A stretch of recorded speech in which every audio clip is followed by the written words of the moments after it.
can hear it now. I can hear it now. I hear the sounds of your heartbeat. I can hear it now. I can hear it now. All right, so for today's HeartBeat episode, I've got Shaun Newman from the Shaun Newman podcast. I'm sure you all know him by name and by his efforts in, just having the same sort of conversations that I'd look to start having myself. So, Shaun, I have everybody do the same thing. Just give us like the 11-second or elevator pitch, and who you are, how you started off. Because I mean, you have a really impressive story inside of Canada for doing what you're doing, and I just want to make sure that everybody that hasn't seen you on the back has an idea of where you're coming from and what you're doing. Well, I'll try and make it 2 minutes or less. I'm originally a Sasky boy, small town Saskatchewan, just inside, like right on the border. Now I do the podcast at Lloydminster, and if you've never been, it's Canada's border city. So half Saskatchewan, half Alberta. So we kind of don't feel like we're part of either province at times because you can just step across the border and be in the other one, and that's kind of how the mandates played out in the middle of COVID, right? Like really strange times here when you see we had to pay attention to two governments, but that isn't how I got into podcasting. I'm a hockey player growing up. I think like so many Canadians. I got to play some junior A out east, and then I got to play some Division III down in the States, and then I got to go over to Finland and play a little bit of semi-pro. And I say that all because it was very formative years for me, and I loved playing hockey. I wish I could have made more money or made the NHL, and I'm sure that's lots of Canadians. But I got to experience the world that way. When I came home, I worked in the oil field for about a decade, but in 2018, I heard my first ever podcast, which was Joe Rogan. And I was like, I've been trying to get into radio for some time. And everybody told me three things, Sheldon. They said, you're going to have to work for nothing. You're going to have to move wherever there's a job. And you're going to have to be the best if you want to rise up. And I was like, I mean, as a young guy now sitting there, I think that's any job, at the start, they're not going to pay you millions of dollars just because you sign on. Right. And so I wish I would have thought through some negative advice. But in saying that, it allowed me for when I heard a podcast in 2018 to be like, I want to do this. Like, holy man, this is super cool. I could do this. If anyone goes back, because all the episodes are still there, and listens to the first, I don't know, 30, there's some gems in there, but there's also some rough stuff where I'm just cutting my teeth and learning. And so I interviewed, for the course of roughly 2 years. I started out with some community pillars, just telling their life stories here in Lloyd, to some NHL stars that had come out of Lloyd, from, Clark MacArthur, Wade Redden, Corey Cross, on it goes, Scott Hartnell. And then it graduated into guys like Ron McLean and Don Cherry and Glenn Sather. And, I was starting to have some real success. And then COVID was hitting during that time. And I kept going, like, I don't want to talk about this, but like, why is nobody talking about this? And I dragged my feet for a long time. I'll be the first to say that I wore a mask at the start. I took my kids and like tugged them because I thought the world was going to end. I did not see what was coming, but it was for me, it only lasted, I don't know, 2 months. And then I was like, the heck is going on? Like, why isn't anything adding up? But it would take a lot longer for the podcast. It took until roughly the summer of 2021, where I finally went, like, if we don't start talking about this, we're never getting out of it. I was angry at that point. We'd been meeting in, our first meeting was, I think, January of 2021, Christmas of 2020. We met in a gym, and then we met in a bull barn, and there was just a group of people just trying to talk, and probably like so many other communities, like, what is going on? And eventually I brought my thoughts to the podcast and just said, I'm never talking about anything but COVID until we get out of COVID. I can't take this anymore. Like, this is just absurd. They said, 60% vaccination rate and we're out. I'm like, okay, well, go get vaccinated. I'm not getting vaccinated. And nothing changed. Then it was 70%. Then it was 80%. Then it was 95%. Then it was, we're gonna give you a lottery ticket if you do. We're gonna give you a hot dog. We're gonna give you a pat on the back. We're gonna give all these things, and they just wouldn't stop. So I started interviewing, as many people as I could get my hands on. I was still working a full-time job at the time, but I landed on guys like Peter McCullough and I don't know, Dr. Roger Hodgkinson and Eric Payne, and I had Danielle Smith on multiple times before she was ever running for the premier. And that's probably where it gets me to this point. I'm April 1st, when all the horrendous stuff is about to come again with carbon tax and on it goes. It'll be 2 years of full-time podcasting for me on this side, where I do this as a full-time job Monday through Friday. That was probably 4.5 minutes. And you celebrate that on April 1st? On April 1st. That was the first day I quit. Like, that was the day, my last day of work, where I actually became a full-time podcaster. And I was like, really? I couldn't have picked April 3rd. I had to pick April 1st. And it's funny because you'd mentioned Premier Smith a couple of times. She's been on your podcast, and we know what's going on with the carbon tax and the booze tax on April 1st as well. And the MP raises, like the MP raises.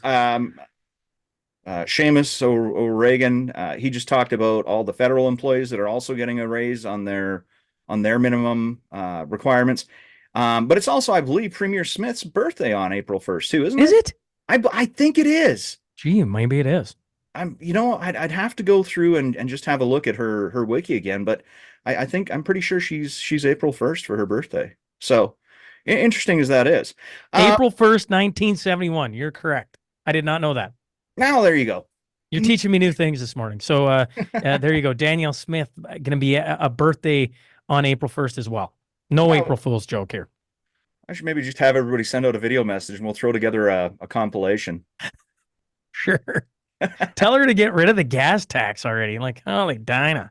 Yeah, and I'd actually just I read a Rick Bell report over the weekend, and he said some things going on in City Council, and that they're looking to raise another 311 million, something along those lines. And with that, what they're looking at doing is, instead of trying to increase property taxes, is they're looking for these other small places that they can have municipal taxes on. And it was everything from like cigarettes and your alcohol to an actual municipal gas tax. Because I guess apparently they're doing that in Montreal already to the tune of another 3 cents. I got an idea. How about we cut some jobs? How about we just get rid of some of the bloat instead of just hammering the rest of us with more tax? I don't know about you, but I feel like all I do is give tax money over. Well, and I think along with that, there's a lot of people like myself that feel that the services that we do see for the tax money that we give have declined. We're not getting the same value for our money, but the taxes keep going up. So where is this actually going? Like, it's definitely doesn't seem to be much of a benefit to anybody. No, I mean, just look at healthcare, right? I got nothing against healthcare workers, but like, if I want to go see a doctor tomorrow, I personally have to run as fast as I can to the walk-in clinic in Lloyd. And if you show up at 9 a.m., there will be a lineup of 15, 20 people. You'll wait an hour, and that's the only way I can get in. I don't have a family doctor. Like my kids do now, because, like that part of it is insane. Like, it's just like, how do you get in? Even when I had a family doctor, I couldn't get into them. In the middle of COVID, it was like, well, we can do a virtual with my son at the time would have been like 2, and he'd get sick, and they'd be like, well, we can do a virtual call. I'm like, he's 2 years old. How are you gonna decide what he's got going on with him with a virtual call? How about we just get in and get this fixed? There's a lot of things where we're all this billions of dollars and these huge numbers, and I sit here and I go, well, where's it gone? Because it doesn't feel like it's making society any better. It feels like we are sending it everywhere but here. Yeah, even when we do see the large numbers coming in, it doesn't feel like we're seeing these incremental growths towards improving the services that we see or the quality of life. And that's exactly what I'm saying. Now, Lloydminster's a smaller community, and it is, bordered on the Alberta-Saskatchewan border. But you do see the same things. Is trying to get healthcare in rural Alberta, let's call it, is just as difficult as what the rest of the province is seeing, right? Well, so Lloydminster, for your watchers, listeners, is interesting because it's a city of about roughly 30,000. And then we always say the surrounding areas probably, pushes it to, I don't know, 75, 80,000. I forget what the exact number is.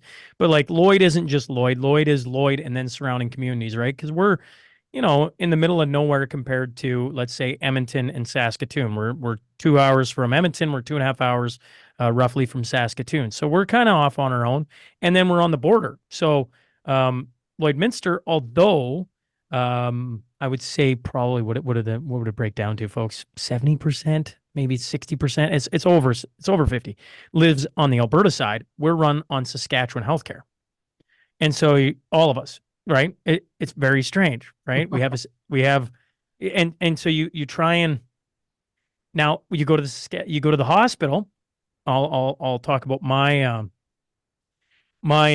experience with the last time I was in there, and we got some phenomenal people that work there. But my last son, my youngest, Casey, almost died, and so you got the Stollery in Edmonton, and since I was an Alberta resident, they contacted the Stollery and had all these crazy things, and I learned after that if you're a Saskatchewan resident, you don't get the same thing, right? Because it's an Alberta based. And so if your kid is in Saskatchewan instead of Alberta, you don't get the same level of care that we have access to by being on the Alberta side. I'm like, we're in a strange la land. Why wouldn't we just put the hospital on the Alberta side then and just give it the level of care? I mean, not that it matters overall, but these are some of the things that happen in in Lloydminster that are very strange that probably nowhere else has to deal with.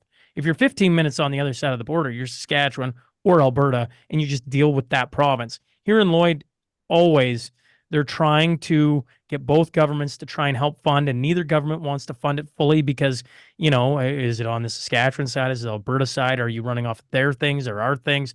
And it's a really strange place, Sheldon. And I'll give you an example in COVID. So in COVID, Alberta shut down pretty much everything, right? Like, I mean, you couldn't go to a restaurant or anything. In Lloyd, you could be sitting in a restaurant on the Alberta side where every other Alberta restaurant is shut down, and they weren't shut down. Our swimming pool never fully shut down. So people from all over Alberta were driving to Lloyd to come use our facilities because we ran off of Saskatchewan Health. And Saskatchewan Health, although they never completely shut down everything, and I want to make sure I'm factual on this, I believe they got down to where you had to be, I don't know, 25%. But restaurants were still open the entire time. We never shut down any of them. But if you went 15 minutes to Kid Scotty, everything had to be shut down. We were such a strange look at how COVID really was. You've probably heard the thing about how COVID couldn't get across borders, right? And, like certain countries just locked everything down. But then if you went across the border, it didn't travel across there. They can keep everything open. It was like we got to witness that in Lloyd firsthand because you could see how both provinces were reacting to the same bloody problem. Yeah, and that's kind of actually fascinating. You're kind of trapped in this world between two worlds, and nobody really has a good solid sense of what's going on. So you're looking at a whole new pack of lunacy that was kind of transpiring around you. Now on the healthcare side, do you have an Alberta Health number, or is it? Yeah, I'm Alberta Health.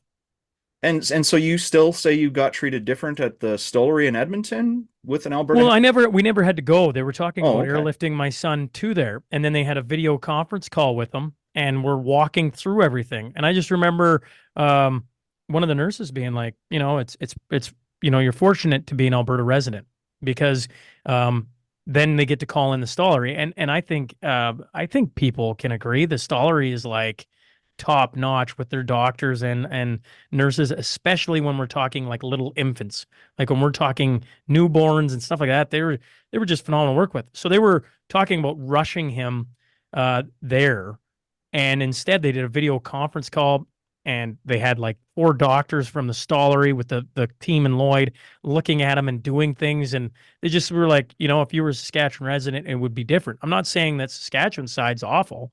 They're just like, the Stollery is almost second to none. Yeah.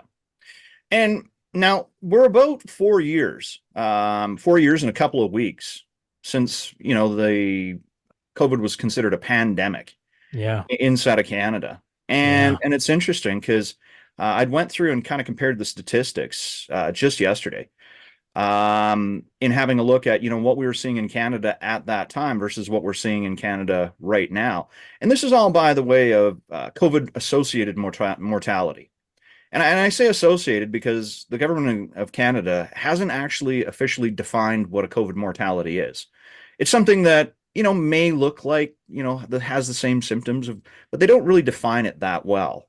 And it's actually, the morticians or doctors that decide if it's a COVID mortality or not. So I mean, it's we're 4 years after the pandemic. They still can't identify what a COVID mortality is. So it has to be a COVID associated, and that goes into that whole they die with or from COVID kind of thing, right?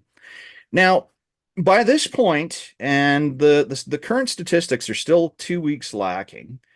So by this point in 2020 we'd had across the country 18 associated COVID deaths, and we were considered a pandemic, right? And that's when they started locking things down, and everybody started losing their minds and going crazy and stuff. So for 2024, and again, this is with data that's 2 weeks lacking, not because I didn't feel like going through and pulling the data. It's just because Health Canada isn't that keen on updating their statistics anymore. And so far for this year, there's been 1,229 COVID associated mortalities. So when we were in a pandemic and there were 18 deaths in 2020, we're now like 1,200, and we're no longer in a pandemic. Like, to me, it seems like, if we were in a pandemic then, we're still in a pandemic now. But if we weren't, or if we're not in a pandemic now, we never were back then either. Yeah, we never were. I have this. I don't know. I know people are saying like, do you know of anyone who died from COVID or anything like that?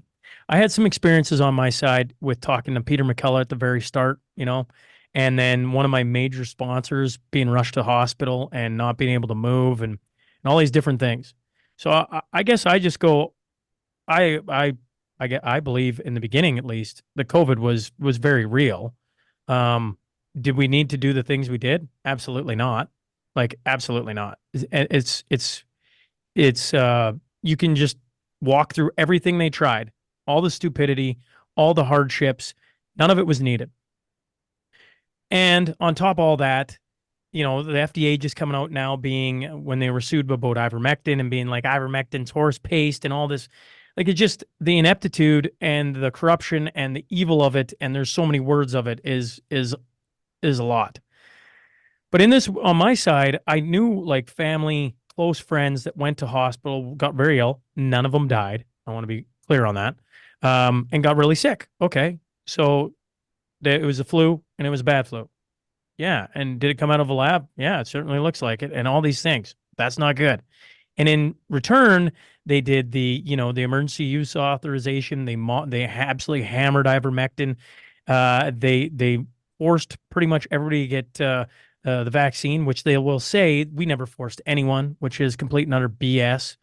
And then they stopped tracking everything, which you are fantastic at pointing out, right? It's like, Yeah. well, how many people actually got injured by, there wasn't that many. Well, that's because we're not even tracking it. But if you ask me, how many people do I know personally that got affected by COVID? I know of two, one very serious that I was like, I was in the middle of talking to Peter McCullough and guys like that. And I was very nervous. I was happy he got out of the hospital. And there's a few others. And there was a second that got very sick, but never ended up in the hospital. So bad flu. You ask me how many people I know that have been injured by the vaccine. It's like double digits personally. And if you ask anyone, oh, do you know of anyone that's, and everybody has a story. You go on the COVID side, and this is why we go, was COVID ever really real? It's because it's like, well, how many people do you know that were really affected by COVID? Well, I mean, there's some people that got sick, but how many of them really got badly sick? That's where the thing is. And then we all know the stories of like, did you die with COVID or from COVID? And then the stories just get more insane. That's why this entire thing is so messed up. The fact that they just won't come out truthfully and be like, listen, the vaccine, the fact they're still on the Alberta Health website are saying go get your flu vaccine and your COVID vaccine.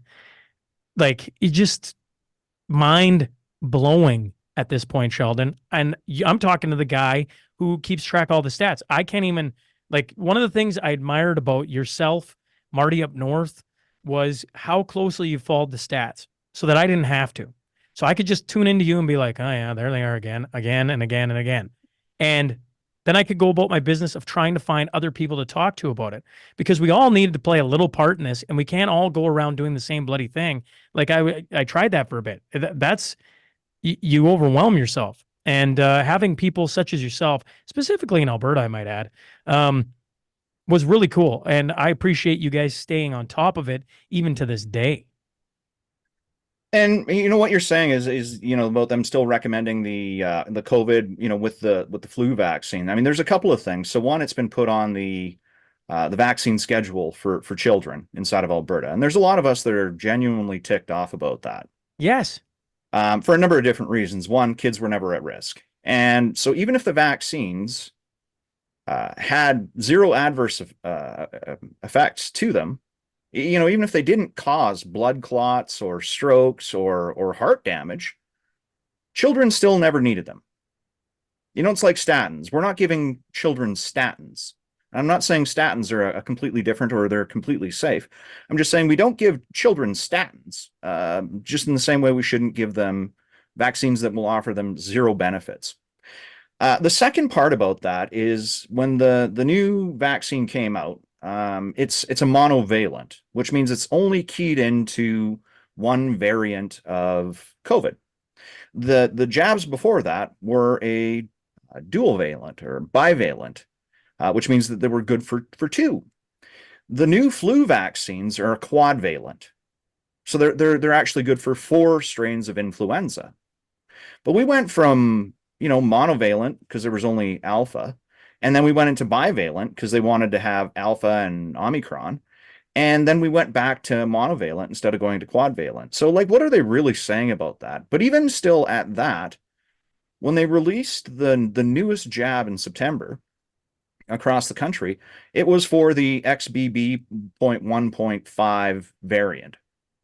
And at that time, XBB.1.5 had whittled itself down across Canada to less than 5% of the cases, which means there was more predominant strains of these things. So even just today, I broke out the same thing, saying, if you're counting on a vaccine for a variant that doesn't even exist anymore to offer you any protection, it's like going into a grocery store with an expired coupon thinking that you're going to save money on your grocery bill. It's insane. It doesn't make sense. I'm just I got no problems talking about where I remember getting the flu. I only remember getting it once, and it was when my oldest was like, you have your health nurse come visit. I'm sure all parents know that. They come and check on you when you're a new parent, and they jabbed all of us with the new flu, whatever. And that's the last time I got jabbed. And the thing about like all these vaccines now, they will there's no way our government can ever regain that trust with me, ever. There's just no way. So Alicia, I'm like, I don't care. The only thing is I agree with you. Why is it in the child scheduled vaccines? That's insane.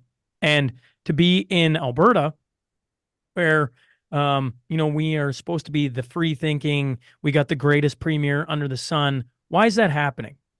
Like, to me, that can't happen, especially when we know all the vaccine side effects with the COVID jab. Like, I mean, it's insane. Like, that's insane to me. And there's no way, just on me personally, that the government can ever regain that trust, ever. I've seen way too much over the last, well, for sure, 3 years, but let's tack on a little longer than that, in the course of all the interviews and talking to the people harmed. You had Drew Weatherhead on just a couple episodes ago, right? And his story with his family and all they've been through. That's like the tip of the freaking iceberg. And all these people are treated like they're the scourge of our society. And all they did is follow along with the government and be like, okay, yep, do this for the team. and then get absolutely railroaded and their life destroyed. No, thank you. And no politician's ever gonna get up on stage and try and tell me different. Like we lived it. And if you sat on this side and talked about it, um, you lost a whole lot. Like there's still people, Sheldon, when I'm walking around, Lloyd, I've grown up here all my life and I love this place. There's still people who won't, you can tell that ever since I opened my mouth, they probably don't listen to me anymore, but they aren't gonna walk around me either. And it's a very odd feeling. I used to be the guy who walked into a party and I loved gravitating, I loved talking to everybody. And now you walk in and there's like two people walk over and immediately want to talk to you. And then there's another couple that are going to make sure they never run into you because I am the Antichrist or something along that lines for speaking openly about harms created by the government and the vaccine and all this, and the evilness of what went on and continues to go on. Because the fact it isn't removed from everywhere and it's taken this long, I know the government moves slow, but when we know and can see all the harms created by it, it's wild to me. It's still in there. Yeah, when you look at, because you can go to the recalls lists for the government of Canada, and you see some products that are on there that that may have nuts or may have a trace amounts of dairy, and they're pulled immediately. Now, to the nearest of my knowledge, there are, and I get that there are people that have the sensitivities or allergies to dairy products. Sure. And from what I understand, the extent of those cases, and I'm sure that there's some that are a lot worse, but for the majority of them, it means they're going to get a little bit gassy, maybe have an upset stomach if they have something that contains trace amounts of dairy in it. Now we've got stuff that's literally causing heart damage that was put out by the government of Canada in June of 2021. And we still haven't gotten around to pulling these things off the market, even though they've shown absolutely zero benefit. And that, to me, it's again, I can't even figure it out. Like one of the products I came across, it was like sauerkraut fish or something. It was like, I don't even know who would buy this. I don't know who would eat this. Like I wouldn't even want to be in the room when somebody takes the cap off of this product. But it was pulled immediately because it contained trace amounts of dairy in it. And I'm thinking like a product that has no circulation that nobody would even touch. So what do you're a guy that has followed this, looked at the data, you go, okay, we want to base it on numbers. Here are the numbers. Like, why can't we just get over this hump of like the denial or what is it? But what do you think? Like you stared at it. What are your conclusions? Is the government that corrupt and in collusion with powers that were not elected from different parts of the world, that they're just willing to railroad their own population for world policies and goals, etc.? And that's an excellent question. I mean, I'd have to put on several layers of tinfoil to even kind of come up with an idea as to why they're doing this. At this point, I don't think it can be ignorance. And at this point, I don't even think it can be incompetence, because the information is all out there. And when you talk about me and Marty, I mean, one of the things that we did is we didn't make up data. We weren't looking to create our own projections like the government did. You remember the early days, they said, if this thing keeps going like this, we're going to have 11 billion cases and people are going to be dying in the streets again. And, some of the stuff that we'd never seen. So we never based it on projections. And I never steered away from using the vocabulary that they used. If this is the words that you want to use, then those are the words I'll use as well. If these are the numbers you want to show, I'll use exactly your numbers. But this is what these numbers actually show. So we'd have, this stuff in front of MLAs and MPs and, even in front of Premier Smith before she was premier. And I know she'd come out with kind of her stance on some of the things that were recommended. And even when she was elected as premier, they still tried to out her and saying, are you going to get the vaccines? And, she just basically said, like, what I do with my health is between me and my doctor, which was a great, a great point for her to say. But I honestly I can't figure out. I think provinces, when it comes to vaccinations, are still mandated by the federal policy, which seems odd because and I think we learned a little bit about that when Smith tried to get the no name Tylenol into the province. It still had to be approved by Health Canada. So the approvals go through Health Canada in order for us to have something inside of the province. But I think with the products that are recommended, I'm not sure that we can just dump them easy as a province without it going through some sort of federal approval. So we actually have to go to the highest courts of the land on health, which is Health Canada, Public Health Canada, and Im, impact change at those levels. But who do you talk to? And that's where I think we're all kind of lost. So, I mean, we're trying different angles to get these things shut down. We're just really nobody knows what to do. We see the corruption that's gone on inside of the Liberal government over the last 8 years, 9 years now. The SNC Lavalin thing. There's witness tampering, and with Jody Wilson-Raybould, um, there was corruption based on the whole thing, but yet we can't get the RCMP to go through a thorough investigation on that. So that's like the highest office of the land where we really should be scrutinizing every decision that's made, us as citizens of Canada. We should be able to rely on the federal policing to investigate these things thoroughly, and we can't even do that. So if they're not going to investigate crimes that we have a lot of information on, what's the RCMP going to do when they look at statistics around COVID and try and argue that out with a medical doctor? I mean, they're shrugging their shoulders, right? Yeah, the corruption runs thick, right? Like when just your average person can see that there's something wrong with, the Emergencies Act is a prime example, right?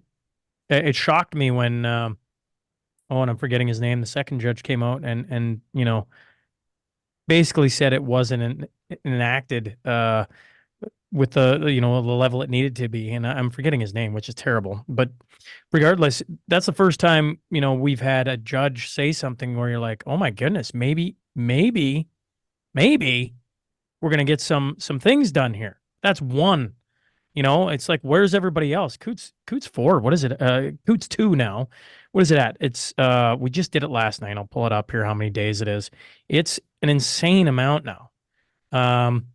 771. It'll be 772 days as of today, And I asked Premier Smith about it, right? And she got her hand slapped when she had the phone call recorded with Artur Pawlowski. So what can she do? Well, I've had lots of conversations since I asked her about it. I can't do anything. You can still talk about it and shine a light on the fact there's two guys that have been held now for 776, 72 days, whatever. Like, that's insane. That's also happening in our province. Like the fact that Tamara Leach and Chris Barber's trial has been drug out for as long as it possibly can, and it kind of just disappears from the limelight. So trying to get people to forget about it, trying to get people to just, oh, there's nothing to see here. Meanwhile, those are huge cases. Those are huge things. They're political prisoners, political trials, and we all benefited from what a lot of these folks did when the mandates were at their absolute height, absolute worst. And, I don't know, politicians are an interesting thing.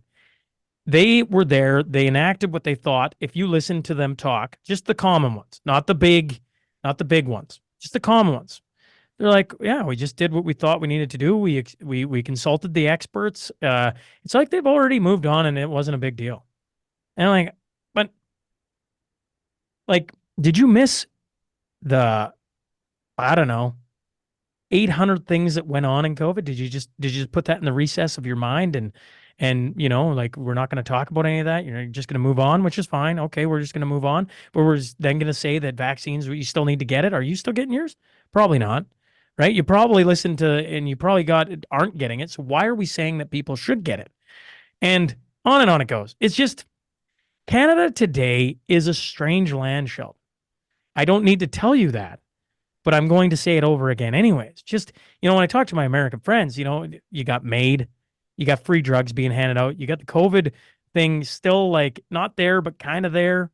You know, it's just absurd. Men can be women and all that going on. And I know that's in the States too, but it's strange. We've got the gender pronouns like legally in our thing now, and I know Peterson blew that up years ago. And it's just like, okay, like where are we heading as a society? And I sit here and I try and talk about it as much as I can, but at times people can't be bothered, or the hot topics are the hot topics and they kind of want to just stand back. But if we stand back from them, well, then we're going to get COVID 2.0. And I don't mean actually like disease X. I just mean the next thing is going to come. And pretty soon you're going to have where, we have an outbreak of little boys becoming girls. Oh, wait, we're starting to see that. We're going to have massive amounts of maid deaths. Oh, we're seeing that. And, everyone's like, oh, well, it's not that big a deal. It's like, well, you know, back in the dirty 30s, there was this thing called eugenics, and there was a global power that did that. And I don't want to get all into it, but, like MAID is just a fancier way, a more polite way of doing the same bloody thing. Like they're going to have it to where if you have depression, you can get it. They're going to allow it to mature minors. What are we doing? Like this is insane. And it goes right along with saying we're gonna add COVID shots to the kid, vaccine uptake. I'm just like, where's the common sense here? Where are the people just being like, that's not on my watch? And they are there. And I talk to lots of them, and you're another one. And it's just, that's Canada of today. It's a bizarre place at times. Well, and see, I think a lot of these things that we're seeing going on is they were either snuck past us or that we were shouted down in these conversations. And I think what we need to do, and again, that's part of what I'm trying to do, and part of what you're trying to do is keep these topics in the limelight. And we have to start making them soapboxes. So, it was about a month ago that what was the small town in Alberta that decided that they no longer wanted Westlock. Yeah, that was it. Westlock decided, we're going to throw this to a vote. You guys never asked us if you can paint the sidewalk. You just assumed it was going to be okay. And when they put it to a vote, it was narrowly defeated. But it was defeated. So why didn't you guys have to ask that to begin with? So, the left is really good at I call it like screeching and shouting down conversations and the name calling. And I think a lot of people have gotten desensitized to that. Yeah, okay, call me a racist. Yeah, okay, call me a misogynist. Yeah, okay. You know what? Call me whatever. It's I've had explicit and COVID stuff like little badges on my podcast now for like 2.5 years. If I don't get something like that, I'm like, I'm not doing my job anymore. Right? Like, you look at the newspaper, me particular, and they have a hit piece on somebody. I'm like, I should probably talk to that person. Like, because now they're showing their cards more and more and more. And I think so many of us are like, do I like being called names? No. But eventually it doesn't mean anything anymore. You're just yelling at me and I don't care. One of the things I've found is I just don't think we've had enough open conversation. Now, obviously we're having more of it. And I think when you first approached me with this idea, one of the things you were talking about is like we get in our silos. We talk to our people, they're talking to their people. There's never any cross. You're starting to see more of the cross where people are starting to talk to the other side, which is very interesting. It doesn't mean we have to all agree. We never are going to all agree. But it is interesting to open up those dialogues, because if you never talk to the other side, you will get cemented ideas. And, like case in point, I was just having a conversation with a guy. I've been sharing this story a little bit.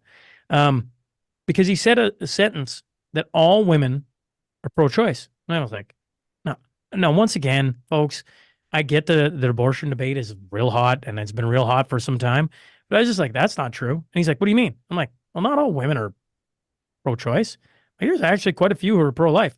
No, that's a lie. I'm like, well, no, that's not a lie. And we gotta, like, I'm not saying I gotta convince you to be pro-life or pro-choice, but just understand there are people who think differently. And then maybe you should figure out why they think that, because you might learn some things on understanding where they came from. The same can be said about a person who didn't get vaccinated or did get vaccinated. If you start having the conversation, you'd be like, oh, I kind of understand it, but here's why. And you might actually learn some things and start to pull society together, because from where I sit, whether you think we're going full communist or not, I don't really care. To me, they attacked the most sacred thing under the sun. That was the family unit. That was communities, because strong families build a strong community. And if you have a strong community, they don't let BS ideas in. But once you have broken families and all these different things, the legal system gets to come into your family, then the court system gets to come in your family. You talk to anyone who's got those problems, and they're no longer commander in chief of their life. They're letting government have way too much control. So you look at it, and what they've done is they've attacked the family unit, and that can't happen under our watch. Under our watch, we got to keep those as tight as humanly possible, because when we have family units, I believe we have a healthier society. No, and I agree. And bringing that up, that exact same point. So it was about last time I was on your show, and I was out to Lloydminster to have a quick little visit for you. That was just after the million person march. Yeah. And you guys, you said you had a great showing inside of Lloydminster for the size of the community that you have. Now, a lot of that was organized by, or was initiated, I'm going to say, by the Muslim community. And what was really good about that is I felt like, Canadians were really, there to show that we're not Islamophobes or that we're not racists. And they had an idea of preservation of the family union about, or by not sexualizing children inside of school systems, by allowing parents to be informed in their children's lives, which I still think is key. I'm huge pro family. I've got children, I've got grandchildren. I want to be informed as to what's going on in their lives, and I don't want anybody to keep secrets from me. That's never been a benefit in any part of my life. Anything. No. But now what we're seeing is that they've actually fractured. I'm going to say fractured the Muslim community, because I believe that there's a certain amount of these people that don't want to have to go back to living under the lifestyles that they were, but they hold some of the same values. But they're fractured with this whatever's going on with Israel and Gaza. So now we have these pro Hamas, which is the leader of Gaza, and I realize this is like real hot topic. So we have the pro Hamas people that are taking over the streets. So they've actually fractured even what we see inside of the Muslim community, where there's still a lot that want to see the integration into Canadian living, where they've broken that, and now they're separating, and now they have these people marching out in the streets. Like they've even worked to fracture the communities that they've used to fracture the communities, all Correct. around the same idea of, if we can break up the family unit, we can weaken the masses and make everybody feel isolated, alone, and easier to control. I have them still on, military guys, and in the middle of COVID, Jamie Sinclair told me something that has stuck with me ever since. And at that time, it really unnerved me. And he said, all they have to do is create a little divide. It always starts with a little tiny divide. They create an us and a them. Tiny little divide can then grow into, at the time he was talking about the Croatian War, right, where people were just massacred. Communities just went to war with one another because they were different nationalities. And he told some very like heart-wrenching stories that you're like, that can never happen here, And it's I don't care where you're at with a tinfoil hat on. I don't think you have to be a rocket scientist to know that they destabilize societies. And the proverbial you can figure out and go as deep down that rabbit hole as you want, but like their tactic is to do things that emit emotion out of people and have them stop talking or break apart us and them. He's pro this, he's pro that, and pull us apart. And then we got to try and find ways to pull us back together. And the problem with it is when you get war involved and massacres and killings and bombs, and just it's like, how do you unravel that? How do you put those pieces back together? And they did it with Russia, Ukraine.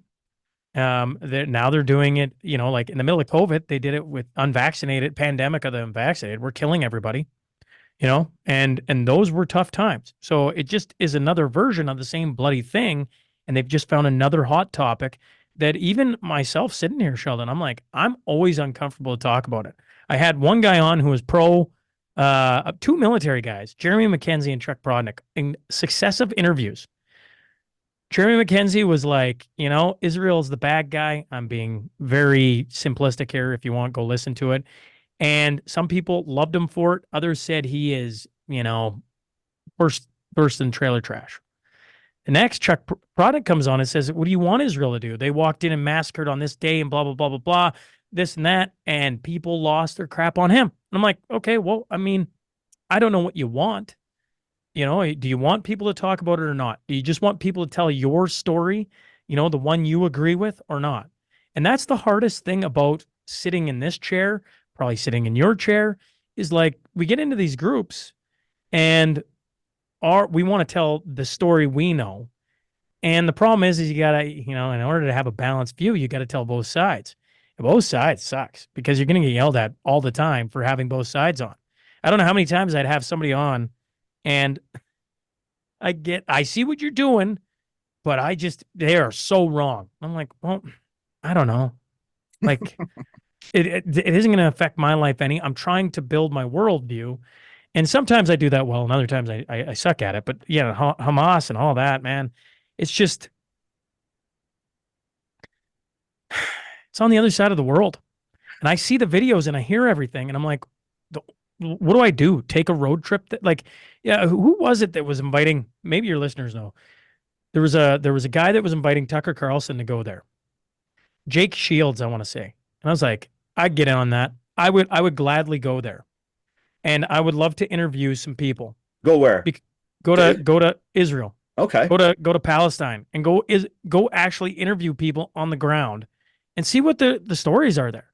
Like one of the things that I think made me kind of successful in the middle of COVID was, Peter McCullough is a big name. I get it. But that wasn't the episode that blew up for me. The episode that blew up for me was Eric Payne, a Calgary doctor, just being like, kids shouldn't get vaccinated. Holy crap, did that explode on me? And understanding, what's going on in our province has become really beneficial because there's a ton of Albertans that are going like, what is happening here? What Dr. William Mackis is doing right now in exposing AHS and some of the things that have gone on there is like really important to watch if you're in Alberta. Doesn't mean you can't be Saskatchewan or BC or down in the States and listen to it, but it's really important here. Like I listen to some of the things down in California and I'm like, that's wild. That's California.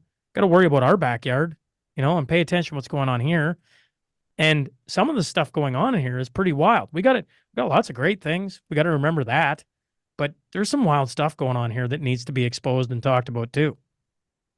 And it's funny that you mentioned that because I just did the interview with Landon, who's doing the Jody Gondak petition. Yeah, and so far, I haven't done a lot of these conversations, but I lucked into him. He made it home early. I got in contact with him like the day before. We lined this thing up, and he's like, I'm still out during the day and this was Sunday. He goes, can we do it like later on this evening, like 7, 8 o'clock? I was like, if I do it at 7, I can probably get this out tonight. And he goes, that's perfect. He goes, and if I'm a little bit late, just kind of send me a text, let me know. And we'll get it done. And so far, and this is like you said, like on the local beat, so far, he's probably been the biggest, most impactful, the most watched guest that I've had on. And again, I've only had a fistful on, but I have some prominent names like Corey Morgan and Drew Weatherhead, and and I plan on kind of keeping having some people that have some influence, some people that have some circles, so we can have these conversations. But the biggest part is to look at guys like Landon and elevate their voice and make sure that they're having the conversations, because I don't think people realize how important it is for them to be a part of the conversation.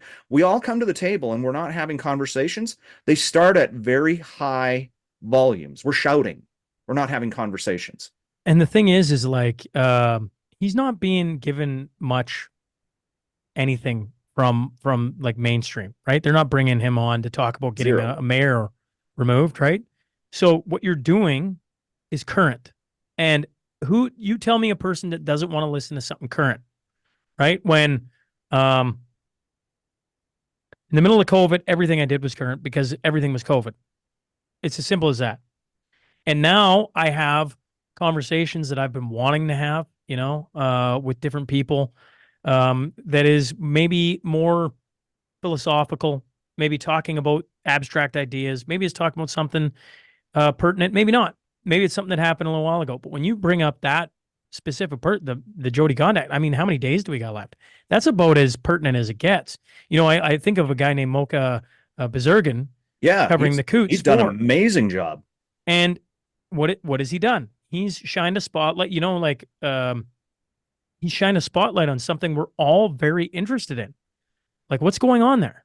Can we just get some just basic journalism just to show me, oh, okay. Okay, thank you. Right? That's what we're looking for. And we don't find, like, the mainstream stuff is tough because they always put their slant on it.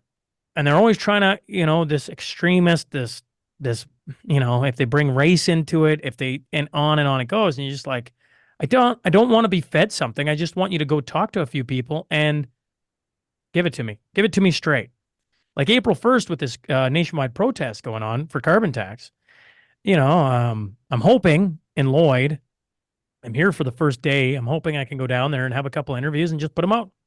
So then people can just hear what it is and carry on. That's why I went to Ottawa, was to just record what was on the street, because I thought nobody's going to know what's going on. This will be super cool. And we all knew at that time mainstream was going to crap on it. And so you needed people. What made it powerful is everybody had their camera and live streamed and showed what was actually going on. And so when you interview people like that, Sheldon, I commend you, because what you're doing is you're talking to something that is absolutely happening right this instant. And people want to know. People always want to know what's going on. And if we can give them some balanced, just like, here, this is what it is, or at least this is half the story, then they're more informed. And we, for a long time, have been missing on that a lot. And that's where Landon actually came off perfect, because he didn't come off like a politician. He didn't come off like, he didn't show up in a suit and a tie. He showed up in the clothes that he wore out when he was out gaining signatures for this thing that he'd started. He's day 50 into it when I'd had this conversation, and you could tell that he's like wore right out. And we started off, and it was like a little shaky at the beginning, and I think he's kind of new to the interview scene or the conversations. Sure. He's not a public figure. He's not a salesperson. And so it took him a few minutes to really kind of get warmed up to the conversation. But then after that, he was able to let it flow. And it's like he was just gushing and just, this is why I'm doing this. And I'm just so sick of this. And like I said, what I think is important is I know from my feeds, whether it's my Substack or my Twitter, or now I'm on Nextdoor, and this is actually I'm seeing some really great conversations happening on Nextdoor. It's an app, and the app is starting to be, I'm going to say, dominated by the left. I've already had 2 conversations shut down on Nextdoor, and these things are like getting really, really hot, really fast. It's impressive, but like I said, it's about just having these conversations, letting people know that their voice is just, let's hear what you have to say. Let's keep current. Well, one of the things that we do, one of the ways I make sure that we're current once a week, is I have 222 minutes on, who would probably be fantastic for this, right? If you ever want to sit down with him. And every Tuesday, soon to be every Friday, we walk through the past week's headlines, right? And so Landon's been on that show to talk about his campaign, because, it's very current. That's what our entire show is about, is talking about the headlines over the last week. Obviously, Twos, if you listened, has a little bit of colorful language and tries to make some humorous things about it, because some of it's just so stupid. And you're like, this can't be going on, except it is. And we just got to talk about it and just bring people up to speed as quick as we can. I'm sure we don't get it 100% right, but at least we're putting things into people's brains that, oh, this is going on right now. Oh, they did that. Oh, these are the major stories. And it's in a way that hopefully people can digest. And there's something about being current. Like of all the shows I do, the Tuesday mashup, it has a very cult following. Like, people tune into that one specifically every week because it's current, and it's a play on the media, what's going on in our world, what's happened, and it just gives them, oh, here's the hot things in a roughly hour, as hard as we can go for 30 headlines. And this last week we did 36, and probably a couple laughs in there because Twos is gonna not back away from the women and high calorie humans and LGBTQ to SLIA plus and on it goes. Government stupidity and how much money they spend and the NDP and blah blah blah. We just don't back away from any of it.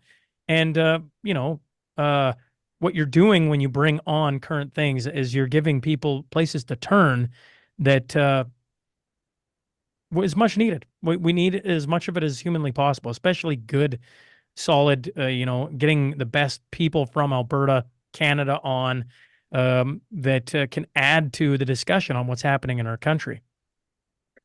And it's funny that you mentioned that too, because like when I looked at this and my son said, Dad, you got to get into doing something like a podcast. And I was like, hey, that'd be cool if we could do like a 15 to 30-minute wrap up of, what's going on in the news right now. And then when you see what's going on in the news right now, like everything's exploding. Everything is insane right now.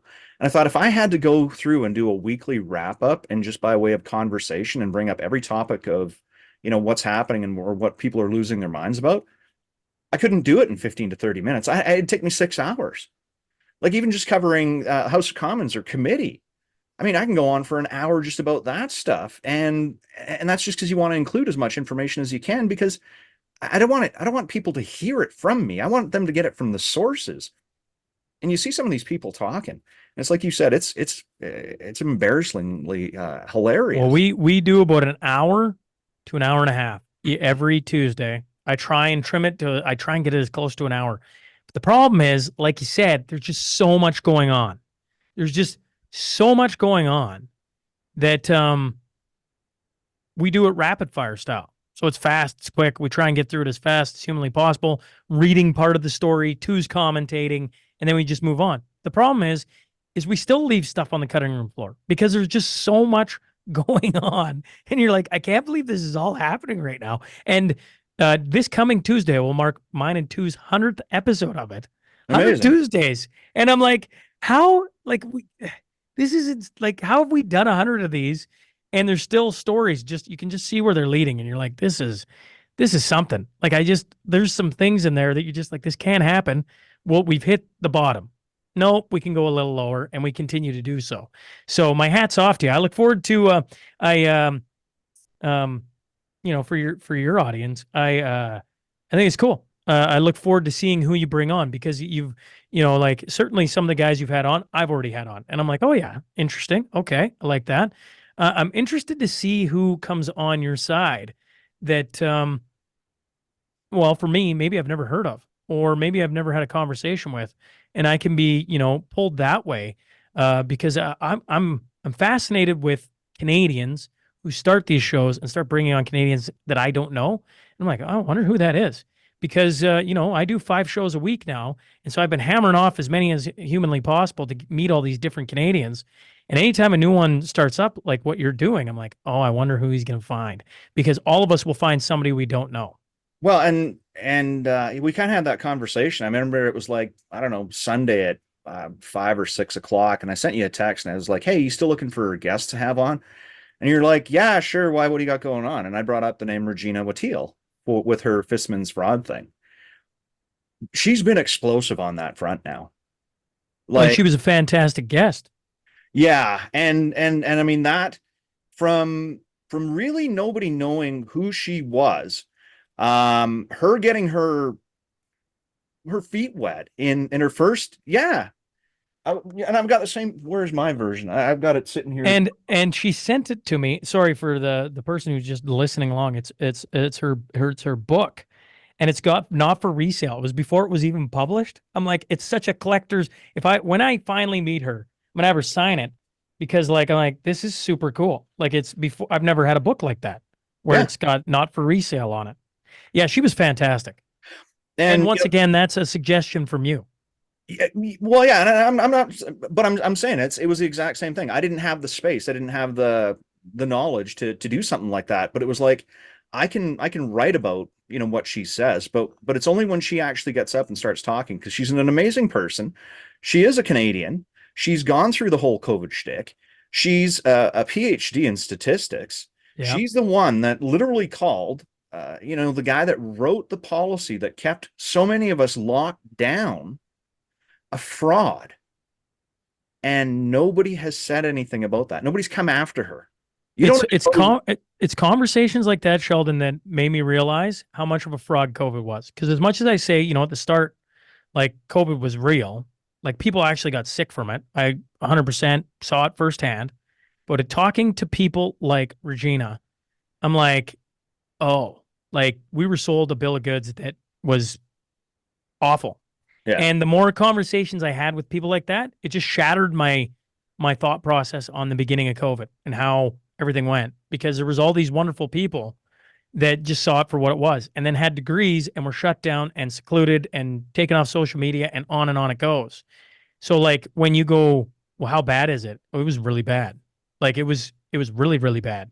And people like Regina were phenomenal in their way to break it down. And once again, Canadian. And I have a real soft spot, obviously, for Canadians because I want to promote them as much as I humanly possibly can.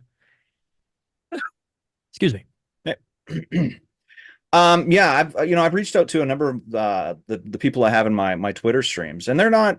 I'm not going to say that they're not huge voices. I think they're important voices. I mean, if I'm reaching out to somebody, that means I've recognized that what they're saying is kind of.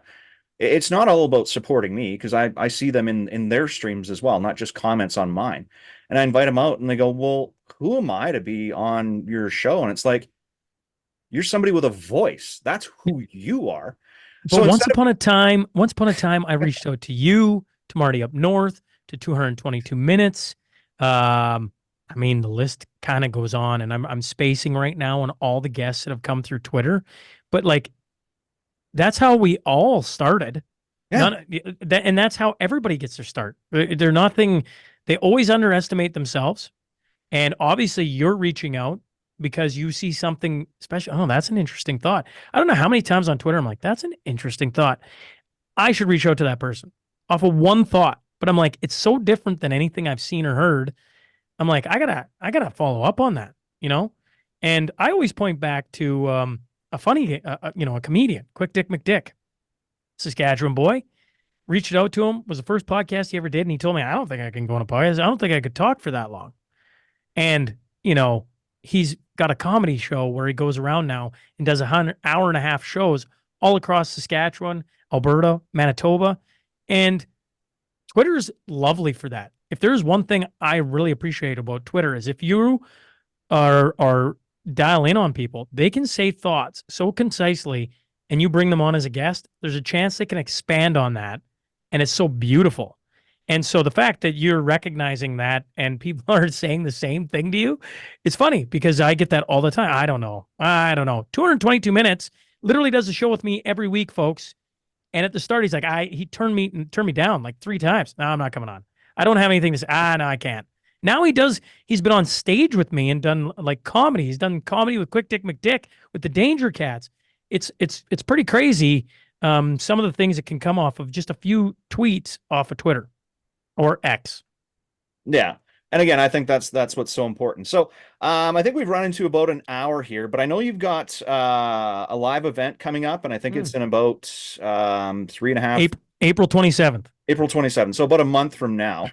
Would you take a couple of seconds and just talk about what's going on there? And I think last time I'd seen there was about 36 seats that were left for sale. 29. 29. So you've sold about 7 since then. So perfect. Yes. So SMP Presents is an idea that was hatched at a during lockdowns. And the idea was to bring together different experts to talk about things and try and build some solutions. I did 5 of those shows. Not exactly the way I'd initially planned, but had a lot of fun doing it, honestly. And Sheldon, you got to witness the one in Edmonton with Legacy Media. And I, since last June, took 8 months to be like, I don't know if I'm doing it right.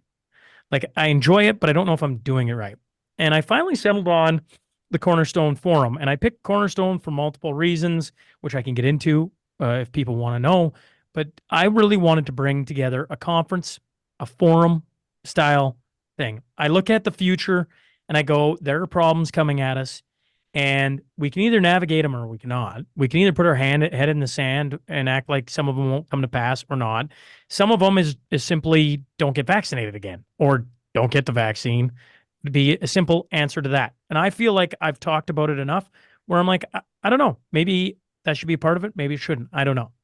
But regardless, I'm bringing in 7 speakers, of course, across of a Saturday. So it starts at 9. And there's lunch, 9 a.m. Lunch, supper, a little light entertainment at the end of the night. We got speakers all day. You got Chuck Prodnick. He's a military veteran from Edmonton, and he's coming on. It's Prepping with Prodnick is roughly the title. And basically, he's just like, we've had a terrorist attack at Edmonton City Hall. We've had brownouts at the coldest time of the year. Do you think that's a one-off, or do you think it's going to happen again? And what can we do about it? Curtis Stone used to be the urban farmer. He made a living out of turning your backyard into basically a garden and then selling the produce. Now he lives off grid, talks about why people should get out of cities, why they should get off grid, et cetera. It's just some ideas and some speakers to expand your thought process on what is coming and what could come. Chris Sims is going to be in the house. I think everybody, on this side loves Chris Sims, Alberta Taxpayer Federation and Canadian Taxpayer Federation. She's coming in to just talk about, like this is what the government's going towards. These are the problems. And so that's just to bolster the knowledge of what's coming down the pipe on cost of living, et cetera. Then I have 3 guys flying in from all over the world. The first is Alex Craner coming in from Europe. He's coming in to talk about inflation and super cycles, what you can expect, how it's going to impact. Maybe there's a way you can make money. Maybe there's some different things you can do in your life. Tom Luongo is going to talk about the Fed and basically how the United States is going to interact with the world and what you can do about it and how that's going to affect us. Mikkel Thorpe is going to come in. He's expat money. He lives down in Panama right now. He's an interesting guy. He believes in like birthing tourism, which is interesting. That's where we always hear about the Chinese that come in and have kids in Canada so their kids can have Canadian citizenship. He's Anchor a Canadian. babies. He's a Canadian who's left Canada 20 years ago and goes around the world, has his kids in different countries so they can have citizenship. He just looks at the world and goes, Canada's messed up. I don't know why you stay there. And you should, if you want to leave, leave. These are the ways you can do it, blah, blah. Here's the rules. So he's going to be a speaker. And then Martin Armstrong is going to be virtually here. And he's going to, he's got his computer, Socrates, that's been predicting the world for 40 some years. And he's just going to give some predictions and look at what's to come in the rest of 2024, 2025. My whole goal is to take away the fear of what the world's doing, see it for what it is and what the fallout is, and see if we can't navigate some of the, some of the storms that are coming our way for sure in the next year. And as long as it goes well, Sheldon, it's going to become an annual thing, and I'm going to do it next April again, and just try and build something that I'm proud of, that people can come and benefit from. And then finally, Sunday morning, I got 3 guys, Tanner and Day, the Cowboy Preacher and Cam Milliken are going to do a Sunday service. It's going to be free to the public, and bolster some of the things I've been doing with my faith. And if people want to come experience that, they can as well. So that's an overlook or a 10,000-foot view of what's coming in Lloydminster, April 27th, 28th. And that's right in Lloydminster. And so book tickets now, and they can find tickets for the show. If you put my Substack link in the on your Substack, everything's there. Like, I mean, every post for the last 2-3 weeks has a link in every post to go to showpass.com/cornerstone. Okay. Excellent. And so I'll throw in some links to your Substack. I'll throw in some links to your podcast, just to make sure that everybody knows where to find you if they haven't found you already. Again, like, I really want to thank you for taking some time with me. These conversations, and it's like you said, you were one of the people that had me on, and I was like, what am I going to say? Like, what do I? And look at what you've done. It's pretty cool to watch, honestly. I just sit here, I had in Edmonton when we all got together for that kind of speed dating, networking. I had this surreal moment of like, I am part creator of this because I brought all these people in. It wasn't just me. I want to make that adamantly clear. But there was a whole bunch of people that came together and met, and I talked to all of you, and I just got to sit back and watch the interaction take place and see where everybody's gone since. And you're one of them. And I don't claim to have any control over Sheldon whatsoever. Just that I got to interview you early on and then have you in studio and now watch you interview other people. I'm like, this is super cool. Like, I think it's really cool what you're doing. I wish you best of luck. I hope, I hope we, at some point where I get to come back on and I hope to return the favor and you just never know where it goes. Maybe it goes nowhere. Maybe it's interviewing somebody that rocks the entire landscape of Alberta. And I don't think that's out of the question. I think it's very possible. And I look forward to watching your journey because, you've been very beneficial on my side when it comes to paying attention to things that I don't have the time and bandwidth to do. And now that you're interviewing different people, I'm excited to see where it goes for you. So thanks for having me on. All right, man. We will catch up soon. So yeah, I'll post some links to Shaun Newman. You'll be able to find him, be able to attend his show. There are only 27 tickets. 29 tickets left. Saturday, Sunday event. And 2 hours out of Edmonton, 2 hours out of Saskatoon. If you're making a trip during the spring months, definitely stop out and see the show. All right, we'll talk soon here, Shaun. Thanks again, man. Thank you.